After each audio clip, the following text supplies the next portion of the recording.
Hey everybody, thanks for joining us again here at Meet the Candidates on WWDB TV. I'm John Stiles, and you're not.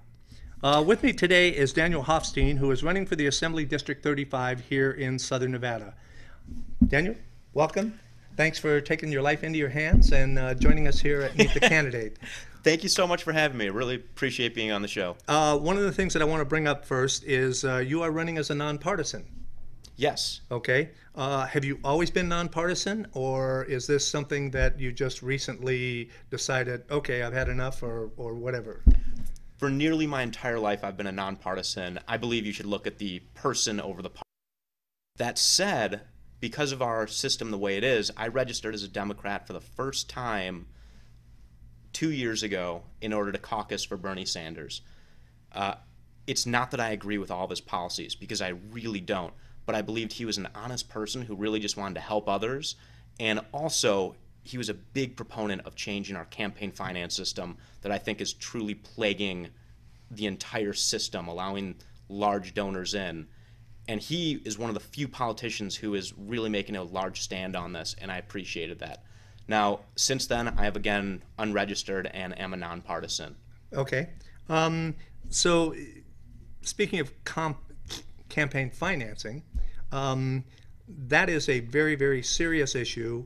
And do you have any ideas how we can change that, since the people who make the decisions on these issues are the ones that are benefiting the most?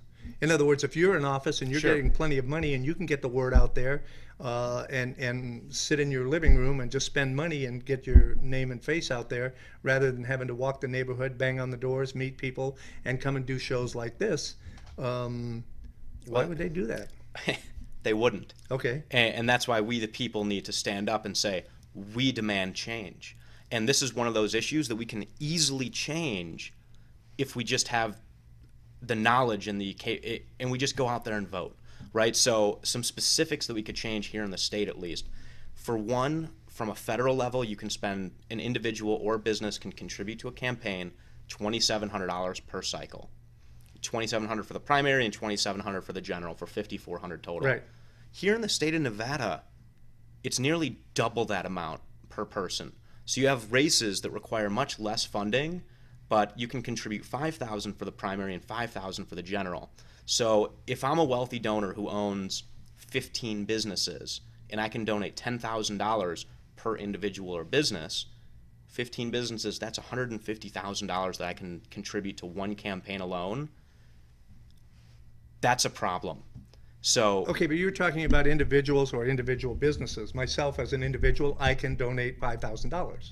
in the primary and in Right. the general, so for $10,000 total. Exactly. And then you can grab your wife. Okay, and- but are there other ways of providing funding or in-kind things for a campaign other than just handing you cash? Absolutely. There's plenty that a business can do. There's plenty that an individual can do. You can go out and volunteer. You can go out and do a lot of different activities. But I think limiting a business is not a person. So to give them the same rights as a person. Wait. The Supreme Court doesn't agree with you. Yeah. The Supreme Court says that corporations are people. I don't think that's the exact terminology that they use. That's what it boils down to. That's They what- are an that's what- entity, right? They are a separate entity. Right. That does not mean that they are afforded all the same rights. There's no corporate death penalty. Right. There's a lot of things that a business does not have that an individual does. So for me, just making it so potentially publicly funded campaigns so that you can have true independents come to the table. Instead, Okay, so what we you have, say a publicly funded campaign. How would that work? there are a few other examples. I know in Washington they're trying out some different The aspects state of or it. D.C.? The state. Okay. The state of Washington is trying out publicly funded campaigns, and already it's making it so you don't have as divisive of politics going on.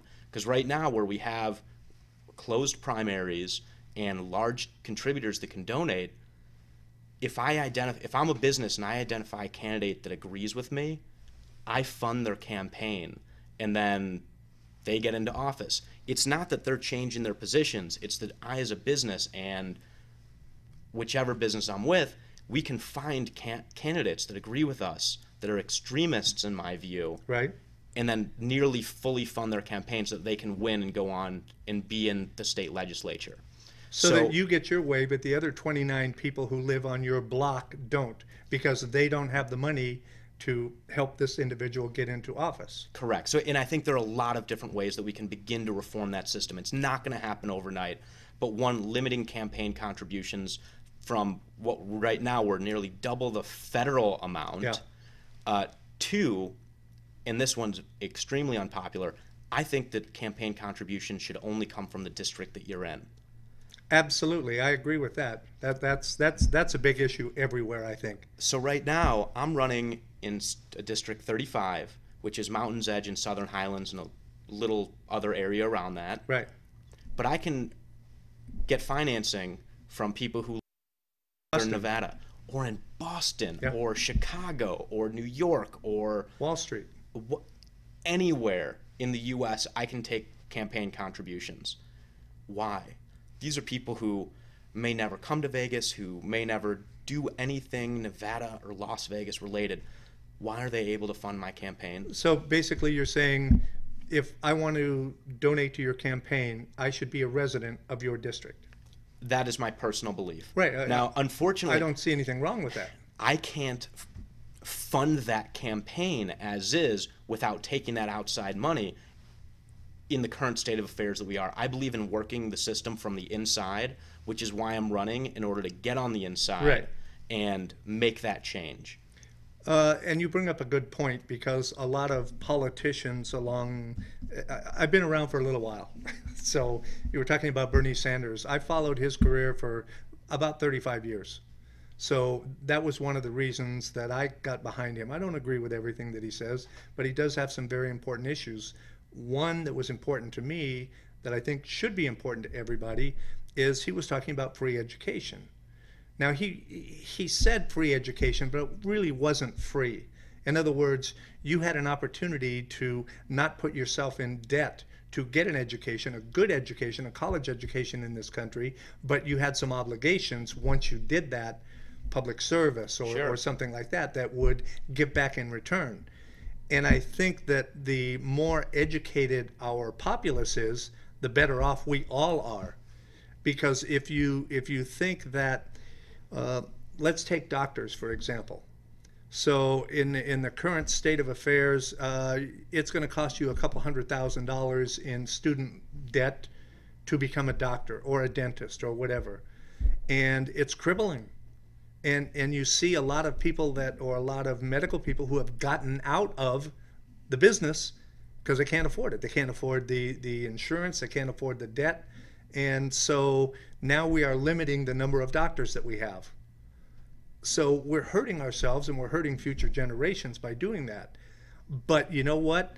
You sumbitch ain't getting nothing for free. You got to work for it because I worked for it, okay? And that philosophy makes no sense to me.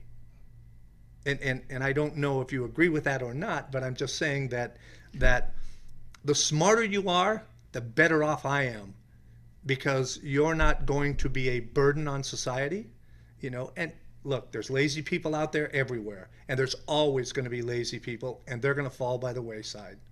So anyway. I think you brought up a lot of different points in that. Yeah. So to address them, pick one. There's so many different points. Right. One, how do I feel about free college for people? I think it's a very noble cause. I also see that our K through 12 education is so disparate in outcomes and funding and so many other things that I think we need to focus on that before we try to expand it. The money's there. It's just being allocated improperly. The money for what? Education. In what aspect? The administration or the administration of the educational system is getting more money than the teachers or the students or the benefits. You follow me? I do. Let's say you have $1 million. So I've looked at the budgets over CCSD. I took a job as a school teacher in order to learn about it from the inside. Right. And they also have put out a lot of statements on, here are how many administrators we have per pupil, and they're at nearly the lowest in the entire country.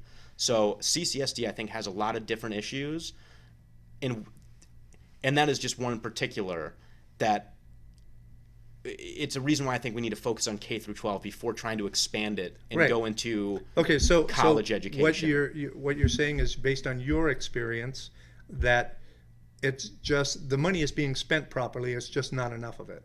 Is that To a great extent, okay? yes. All We are right. one of the so here, Clark County School District, in the state of Nevada, we have some of the lowest per pupil spending. We have 45 to 1 student teacher ratios, and for instance, our teachers. A lot of people bring up teacher pay as a problem. The teacher pay isn't as much of a problem as it is breaking our promises to teachers. So we say to them, stay with us for a year and we will give you this bonus. And at the end of the year, we don't make good on that promise. Right. That's a problem because that irks the inside of you. And they're having to spend their own money just for supplies in the classrooms. So in addition, besides that, they have 45 to 1 student teacher ratios. These teachers, they got into the business in order to make a difference. Right. And when you have that many students, you're not getting that sort of intangible benefit of making a difference. And that's what the teachers want to do. So I want to figure out how to make it so a teacher can feel good about what they do every day. And to me, that means we need more teachers. We need to keep our teacher pay promises.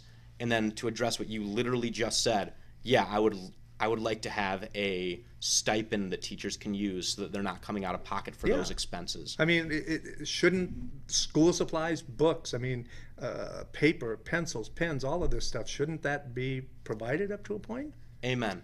You know? Okay, I absolutely agree. But, and I think we have had reduced budgets and a lower percentage of our budget going towards education for the last few years when our economy has been expanding so fast. Right. How is this the case? How do we keep on allocating less and less towards our education budget, yet every politician claims that education is number one in their number one agenda item? Yeah, yet we're course, ranked 49th and 50th in the country. Right. Okay, so along that same lines then, we hear a lot of people complaining about the schools and, well, I'm not going to send my child to a public school. I'm going to send him over here to a charter school. I'm going to send him to a private school. Rather than let's fix the public school system. Sure. So we have a couple different issues here. One, we have the funding. The way that we fund our schools here in Nevada has not changed in over 50 years. If we want to actually address the lack of funds coming into us, we say, oh, well, the marijuana money should have gone to schools and so many other things that are supposed to go to schools. Well, we need to change the funding formula in order to actually increase our budgets here. So it doesn't matter how much money you throw at it if the state is going to turn around and say, well, this is what the funding formula is and this is how much money you're going to be allocated. Right. So we need to change that funding formula. Next, I'm an independent. I believe in making public schools better. And let me stop you there. You said you're an independent. Yes. What you mean is you're nonpartisan, right? Correct. Okay, because independent is a party, and there's and people identify. They say, "Well, I'm independent," and that's not really what they mean. They mean that they're nonpartisan. Sure. I just wanted to clarify that to make sure that. So it's really interesting. The state of Nevada, at different times within their literature, identifies what I am as an independent, as a nonpartisan, and as a no political party. Right. So they have 3 different terms that they all use to identify what I am. Talk about trying to something that's confusing. Yeah. And yeah, the Independent American Party. Right. No, I do not. I am not a part of that. Right. Like I said, I just wanted to clarify that Sure. for people that are watching. So, Sure. So, tell me a little bit about your experience. What do you think makes you qualified to run for this office? I probably have and will have the most unique and not only the most unique, but also the most hands-on experience of our industry and the issues surrounding our community. Okay, when you say our industry, can you identify that? The hospitality and casino industry. Right. Gotcha. Okay. Than any other lawmaker in the state. So I was a casino dealer on the Strip and a casino pit supervisor on the Strip. I helped open up the Cosmopolitan in 2010 as a pit supervisor. I worked there until 2013. During that time, or actually just before it, I patented a casino game and sold it to casinos around the area. It won Best Table Game of the Year in 2014. I sold that in 2015 for cash, and I kept a royalty on it. I went to UNLV, studied casino management, graduated top of my class, and also went back east for school and got my master's in business administration. I helped a friend start an axe throwing range in Chicago, and we recently sold that 6 months ago. Well, then you'll be great in politics. Yeah. Take us. I was a real estate agent for 5 years. Okay. I went back to school. I went to CCSD to become a school teacher just to learn about it from the inside while writing a book tailored towards education called 13th Grade Real World 101. It's basically what a lot of people consider every high school student should have been taught. Right. And it's available free on my website because the last thing I want someone to think is that I'm using this for personal gain. Right. I get it. And if anyone in my district wants a copy, I'll be happy to hand deliver a copy to you and then hopefully talk about other issues that matter as well. And you won't be required to sign anything that says you have to vote for him if you get a free book. Just want to clarify Sure. that. Among many other things, I've done so many unique jobs. Through high school, I worked at an accountant's office for 4.5 years. What did you do in the accountant's office? Basic stuff, 1040 tax returns, data entry for people, reconciling checking and banking accounts, nothing too outlandish, but Right. You learn about investments and you Right. learn about Right. how taxes work and how people, the wealthier a person is, the more loopholes they're able to take advantage of. Of course. So, and that's only some of the different things that I've been involved in. Well, and not so much recently, but in later years, everybody's been talking about a flat tax or that type of thing. What do you think about that?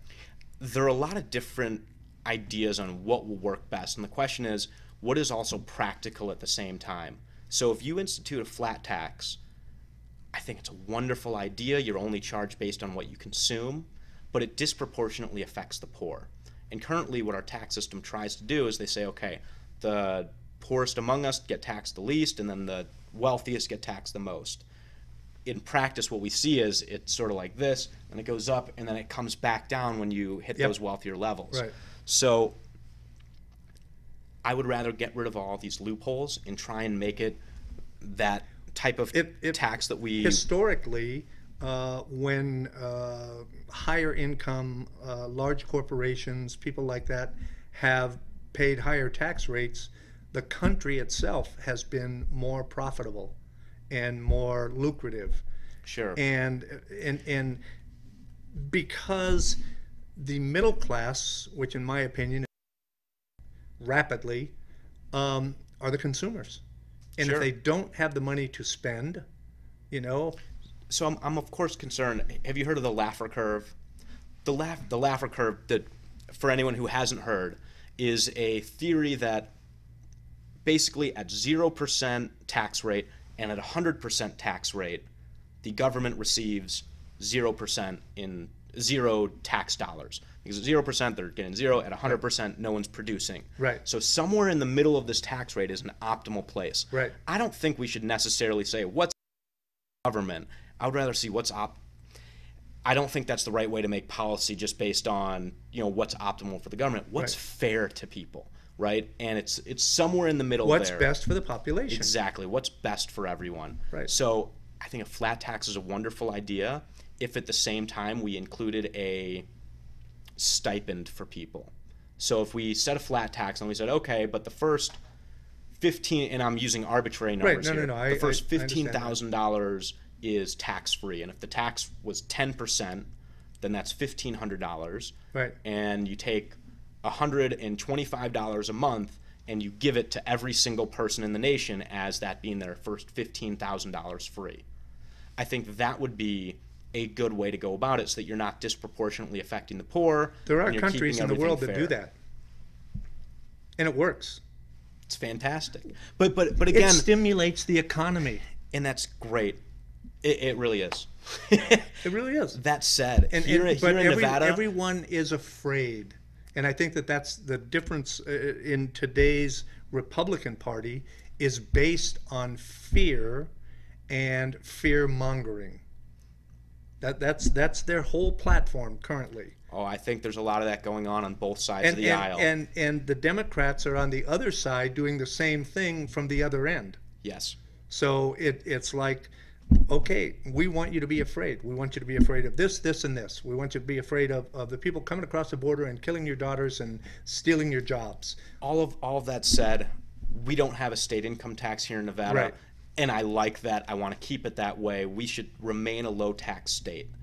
There are specific ways that I think we can raise the level of funding we have here. And there are also ways that, in terms of taxes here, the commerce tax was instituted, and it agrees very much so with part of my ideals, which is, let me back up for just a second. There are a lot of people who are saying we want a $15 minimum wage. If we did that, if tomorrow we instituted a $15 minimum wage, every coffee shop in town that wasn't named Starbucks would pretty much shut down.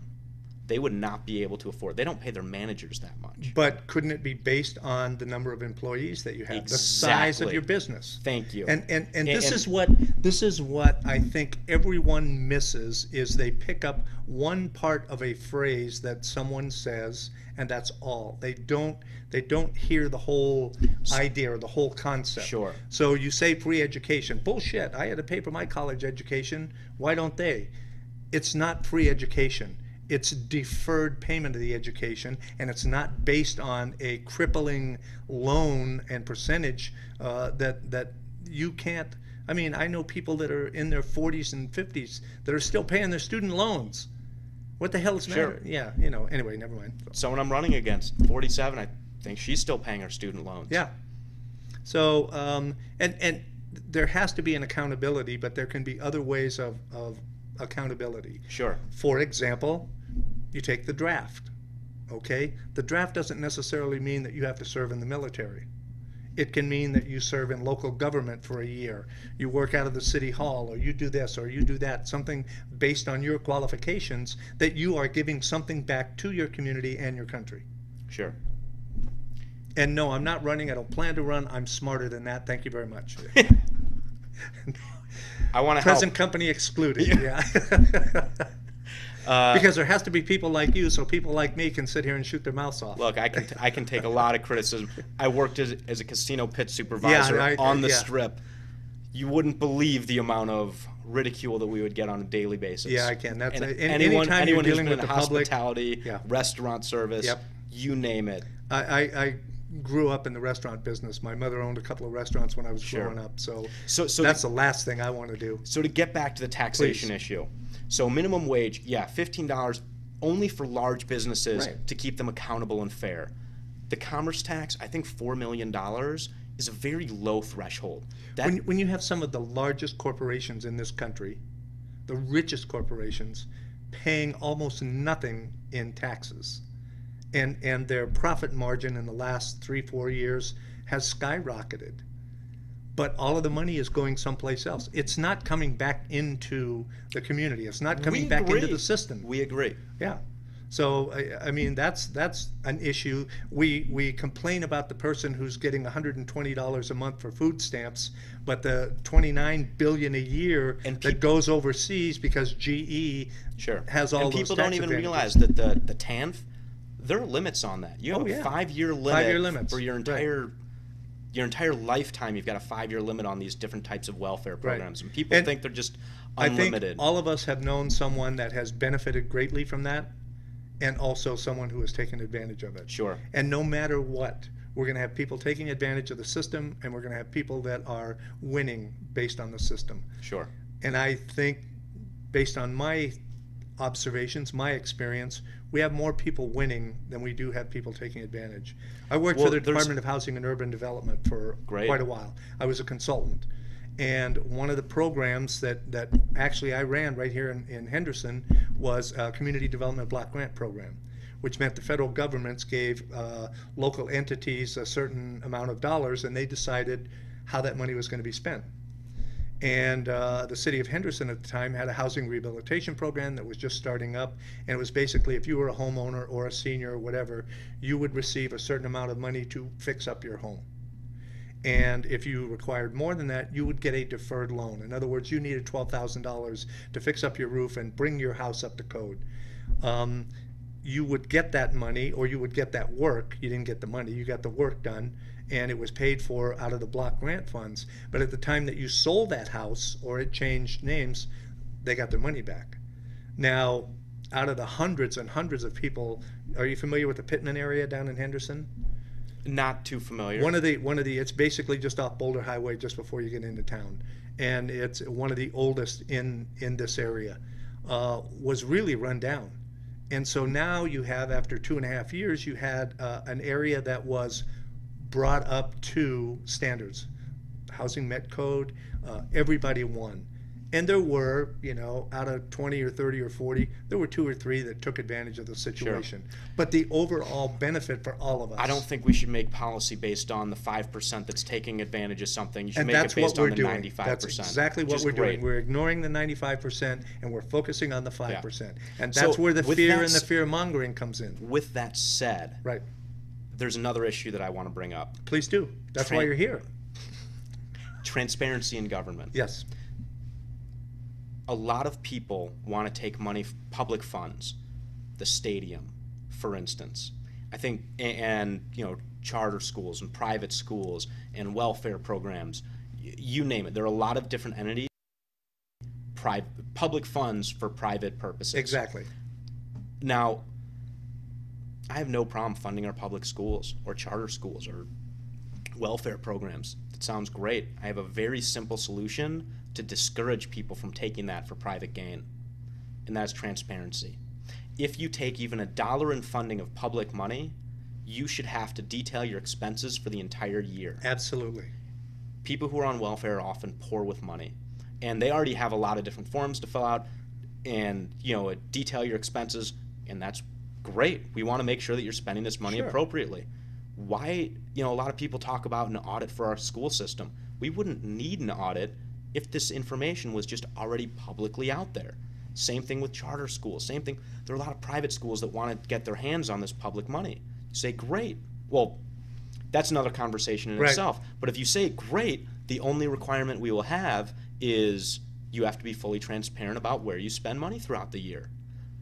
I've talked with a lot of people in those industries, and they go, I don't want to do that. No, you keep your money. You go, well, great. Because public money, we should be accountable. The Raiders Stadium, we're giving them money every year. If it's such a good deal, why isn't it being privately funded? That's I am so on board with you there. If it's going to make such an economic impact, then the private investors would be willing to invest it themselves and say, look at the return on investment we're getting. Yeah. Now, that said, if we told them, okay, but for as long as we're paying the bond on this stadium, you have to detail all of your expenses publicly. Right. They'd probably say, never mind, we don't want your money. No thanks. We'll do it on our own. Right. So just by instituting this transparency in public funding, I think that will discourage people from wanting to take that money, which will be a huge benefit to everyone here in Nevada. Are you familiar with Veterans Village? No. Okay, Arnold Stock is the head of Veterans Village, and basically they provide housing and assistance for homeless vets. He takes no public money. All of his money comes from local businesses, donations, all of that. And because if you take the money, and this is a good thing for him, if you take the money, it's only allocated for this. So maybe you can buy the building, but you can't pay rent. You can't use it for, okay, well, this money was earmarked for veterans of a particular war, and that's all you can use it to benefit. Okay, so you got a whole another group over here that's veterans from a different war. They can't get any benefits. But if you've got the money from the private sector, he can use it for either group. And he's also transparent. You can go in there anytime, and he'll show his books. Here's where the money's going, and a lot of the people that are associated there are volunteers as well. So that's a kind of a good thing. And it's funny when you said Veterans Village, I think Opportunity Village, yeah, which is just a wonderful charity here in town that I really appreciate what they do. It's amazing. So if you would please, for all of us out there that really aren't that smart, what does an assemblyman for the state do? What would be your job if you get elected? Sure. So to tell everyone what we do, Basically, we're state-level House of Representatives. So what that means is we are writing laws that affect the entire state of Nevada, whether that's tax laws or how those taxes are spent. For the most part, it's taxation and spending of that taxation, because most things in our economy, in our system of life, comes down to money. So it's taxation and spending of that taxation. Now, there are a few other more specifics, like, let's say, the marijuana businesses. So you're going to make laws based on, okay, how many licenses can there be in the state of Nevada? Now, to me, I think it should be set up like our casinos, which is they're unlimited licenses. Whoever wants to get into it, the state is allowed to approve you if you meet certain requirements. And then as a county or locality, like Boulder, for instance, Boulder City says absolutely no gaming establishments. Well, that's within their right to do so, Sure. but the state shouldn't be the one limiting that. I think the state should have as little impact or as little power on that as possible, and then let the more local people make their own decisions. So as a state representative, I would be making state-level laws that affect the entire state of Nevada. So is it your position then that anyone who wants to get a license for a dispensary or a grower or sales or whatever should be allowed to if they meet certain requirements? Not that, okay, we got 20 licenses available. I'll take it one step further. Please do. And yes, I believe whoever you are, if you want to try out this business that's extremely regulated and It's hard one to of the do, most regulated in the state. It's more regulated than the casino industry, if I'm not mistaken. it depends on how you look at that. Okay. I mean, right now they have more difficulties in different ways, Right. because the banking regulations from the federal government haven't caught up. That said, yeah, I think there should be unlimited licenses from the state level, not necessarily from the county. That's Right. not something that I deal with. In the same token, I want to help support our infrastructure across the entire state, but I'm not going to say this road gets development over that road, because that's not what we do. Right. So either way, yes, I think we should open that up. And additionally, I think it's wrong that we have said no to having bar-like marijuana establishments. For instance, right now you have to go and purchase, to me, what is a lot of marijuana, and then you can go and, if I have a family, I just purchased a large amount of marijuana, I bring it home, I take a puff or two, I still have left over, it's around my kids. Why isn't there a place that I can Right. go and enjoy this somewhere else? Additionally, that will make us so much more money in tax revenue. It's a gold mine. Bars make a whole lot more money in revenue than liquor stores. Yeah. Why are we only allowing the liquor stores to be here? And there are so many different people I've talked to that go, oh, I have this idea for a marijuana bar. I have this idea. And you can make it safe. We have so many different ways of getting around these days. And there are also plenty of people who don't smoke but enjoy being around other people who are just laughing and having a good time. Look at how that benefits all of the businesses in this town. Uber, taxis, Lyft, all of those, they're going to go up. Yeah. And Ship I- companies. Yeah.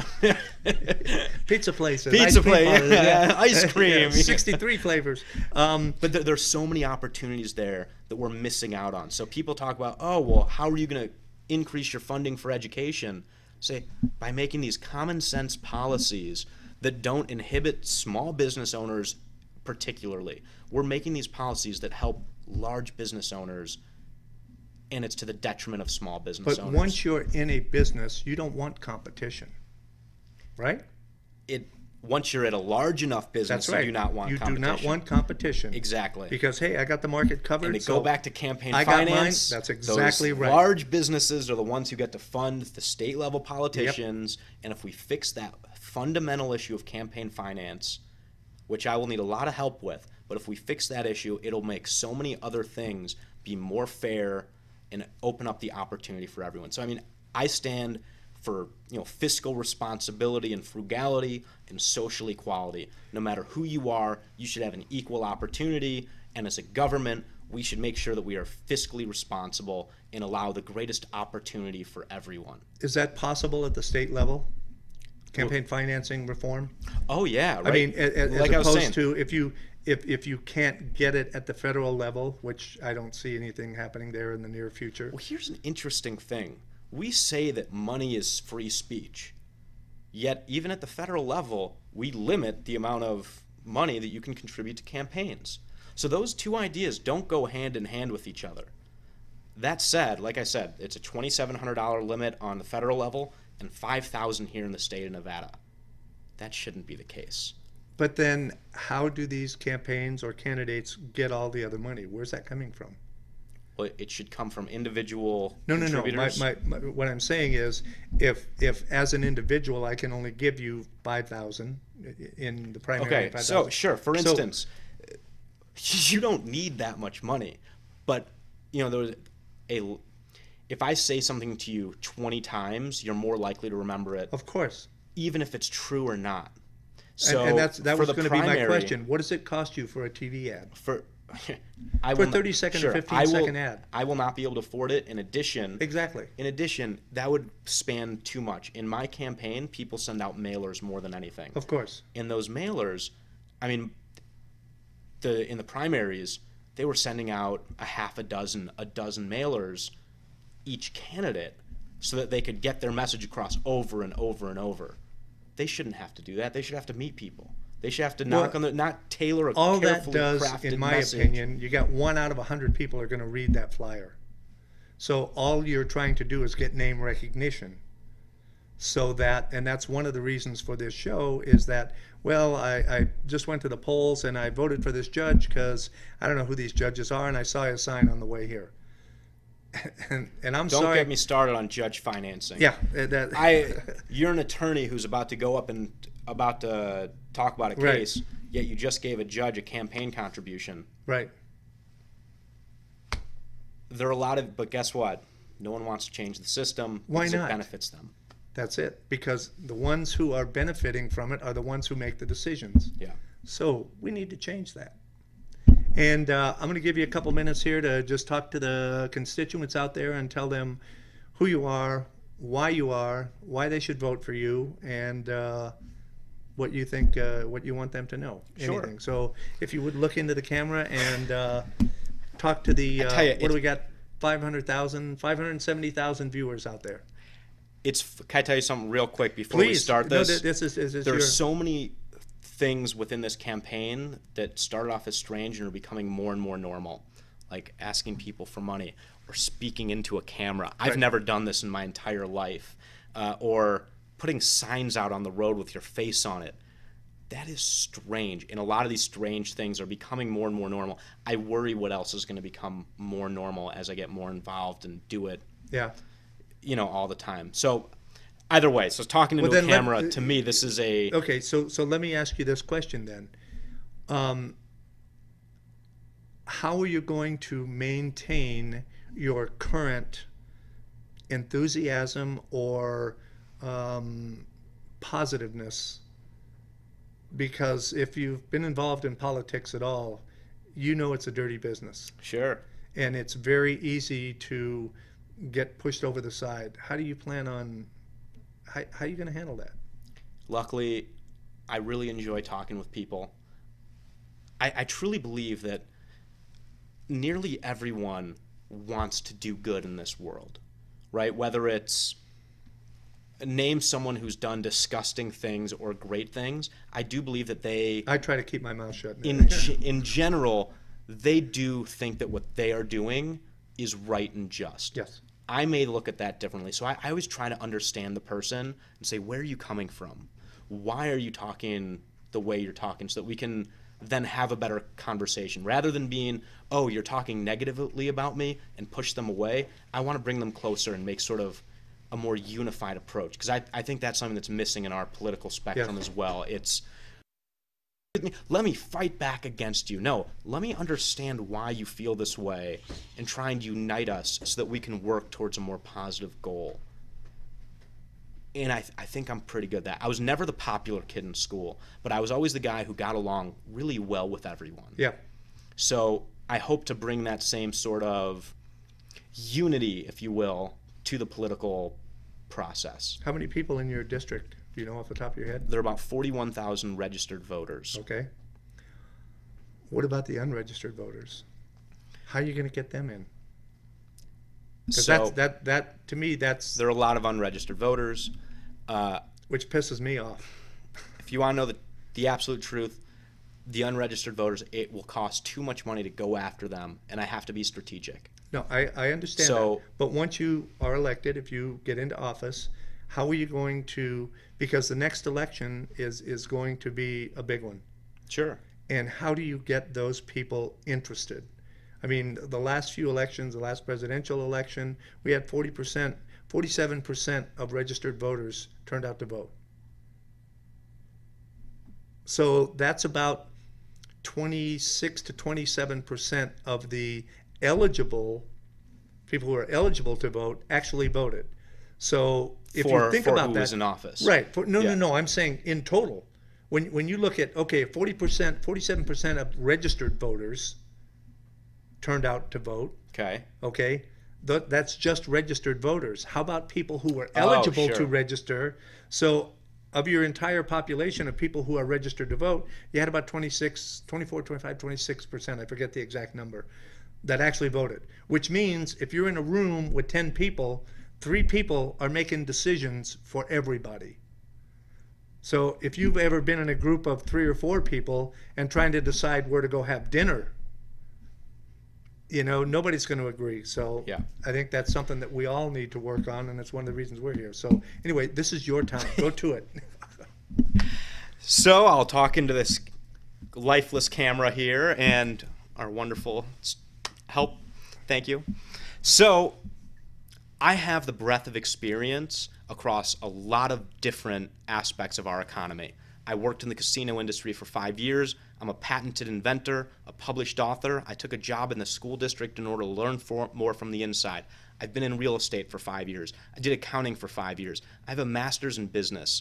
I believe that almost everything comes down to incentives. How are we incentivizing someone, whether it's a subjective or objective incentive, whether it's tangible or intangible, like those teachers that I think we need to incentivize with subjective benefits, because teachers get into this business in order to help others, and we need to support them in their cause. So the main issues to me are education, and everyone says it, but very few people are willing to work together to do what's best for everyone. We need to make sure that our economy, we support our small businesses and encourage growth while keeping large businesses accountable and fair. And to do all of these things, transparency is so important. If we are more transparent with where our public money is going, with who's receiving it, with campaign financing, with so many different aspects of government and public funding, a lot of other issues will be resolved from one aspect of more transparency in government and public funding. I want your vote. If you have any questions for me, I'm always available. My number is 702-972-0974. You can find more information on my website. It's www.danielghofstein.com. And I really want to do what's best for everyone. I believe in honesty, in transparency, and helping others. If you have any other ideas for me, if you want to discuss a particular issue, please reach out. I'm always available. Thank you. Awesome, great. I think that was a good job, and I'm not gonna put you on the spot, but I'm gonna use this opportunity right now to discuss something that's very important in our country today, and that's immigration and what's happening at the border. Some of you that are a little bit older will remember Sonny and Cher. Sonny Bono was the mayor of Palm Springs for a number of years, and we had a problem down there with all of the kids coming into town for spring break. Raising hell, nobody wanted the kids there. Everybody wanted to do whatever they could to, keep them out. And Sonny went before the city council and he said, look, guys, these kids are coming anyway. So why don't we take advantage of that? Why don't we plan some activities? Why don't we provide something that they can do? And the first year that they did that, the city council said, you know what, that's not a bad idea, we'll give it a try. And that's what they did. So the following spring break, they had all kinds of events. They had, and this is basically, believe it or not, the seeds of what's going on in Coachella. when they have the festival down there. Huh. And I mean, far removed, but still, that's kind of how it got started. And so from that point on, the businesses were happy because they were making money now. And the kids were happy because there were things for them to do other than just lie around the pool or on the front lawn or, raise hell. And it really worked. And I think that that's what we need to do when we're looking at immigration. We can complain about lazy people and, they're just coming here to steal our jobs and whatever. But a lot of the stuff that they're doing, we won't do. Nobody's going to be out there picking crops. Nobody's going to be picking lettuce or picking grapes or avocados or anything like that. So if we have a situation, take advantage of it and let's use it in a positive sense rather than to keep everybody out. It hasn't ever worked. In world history, it has never worked. If I may. Please. So, as we've discussed, I want to focus on state issues for the most part. Absolutely, and that's why I didn't put you on the spot. And I appreciate that. And there's so many national issues that people ask me, oh, what do you think about this? And look, I want to focus on what we can achieve here in our state of Nevada to make things better.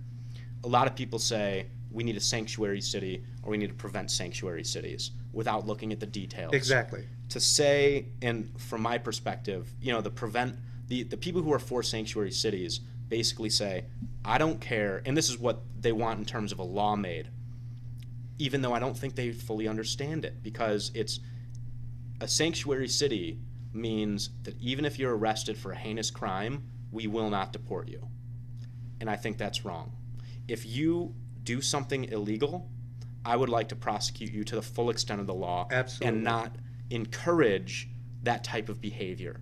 From the other side of the aisle, I don't want to just go out and round people up that aren't causing problems. So it's when you do cause a problem, yeah, I want to make sure you never come back.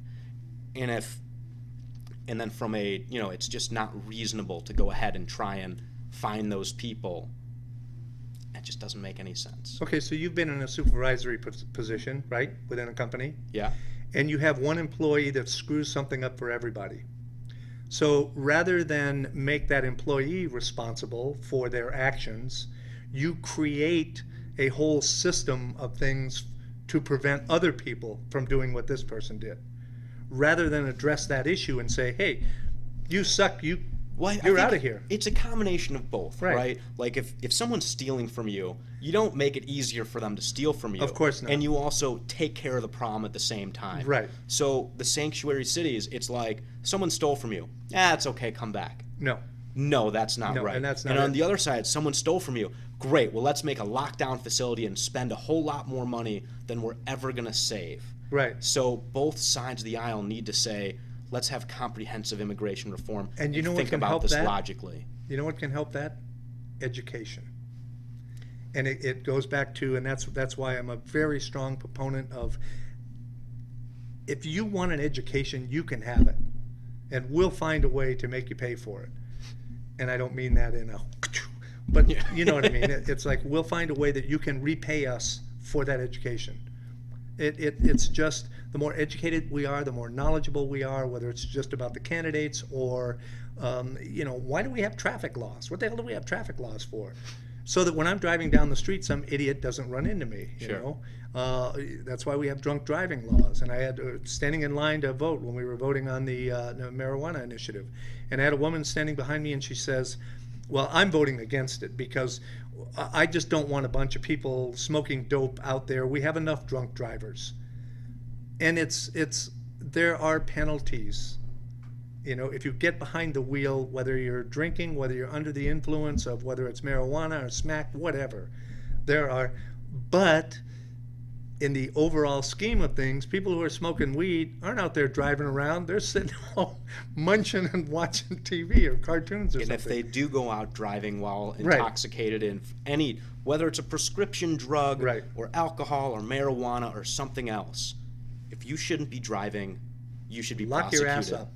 Yeah. So anyway, we could go on and on and on, but we don't have time. We could. Daniel, I'd really like to thank you for coming in, Daniel. I appreciate it. Thank you so much for having me. Now, the one obligation that you do have as a guest on this show is you got to pass the word and tell other people about what we're doing here, and so that they have an opportunity too.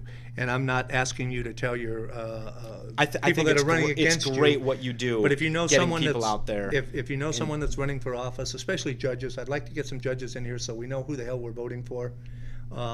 So anyway, I'd like to thank you, and I'd like to thank everybody else here. And please, register to vote. Get out there and vote. I'm not going to tell you how to vote because you won't listen to me anyway, because you're one of those wackos from the other side. So, but please, please register to vote. Get a friend to register to vote.